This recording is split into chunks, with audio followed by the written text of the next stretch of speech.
Hello viewers, আজকে আমরা A N এবং ক্রসের অত্যন্ত গুরুত্বপূর্ণ একটা ব্যবহার শিখব, যেটা ম্যাক্সিমাম স্টুডেন্ট প্রায় ক্ষেত্রেই ভুল করে। ওকে, তাহলে আমরা দেখব আয়রন ইজ ড্যাশ ইউজফুল এবং নিচের যে সেন্টেন্সটা আছে iron is dash useful metal, এই টাইপের বাক্য যদি থাকে তাহলে আমরা আর্টিকেল এ এন অথবা ক্রস কোনটা বসাবো এটা দেখব। ওকে, তাহলে আমরা প্রথমে একটু দেখি ইউ।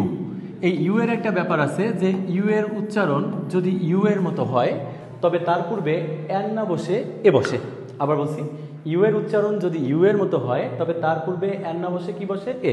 তাহলে আয়রন ইজ ড্যাশ ইউজফুল এ হতে পারে, তবে একটা কথা, এইখানে ইউজফুলটা হচ্ছে একটা অ্যাজেক্টিভ। আর আমরা এই যে একটা গুরুত্বপূর্ণ নোট শিখব, অ্যাজেক্টিভের পরে নাউন থাকলে তার পূর্বে এ অথবা এন বসে এবং নাউন না থাকলে কোনো আর্টিকেল বসে না।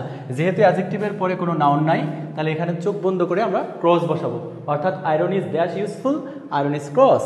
এবং সেকেন্ড সেন্টেন্সে যদি দেখি iron is dash useful metal, এই যে অ্যাজেক্টিভের পরে নাউন আছে, তাহলে এই ক্ষেত্রে আপনার একটা আর্টিকেল বসবে। তাহলে এ বসবে না এন বসবে? অবশ্যই অ্যান্সার হবে এ। আশা করি সবাই ক্লিয়ার।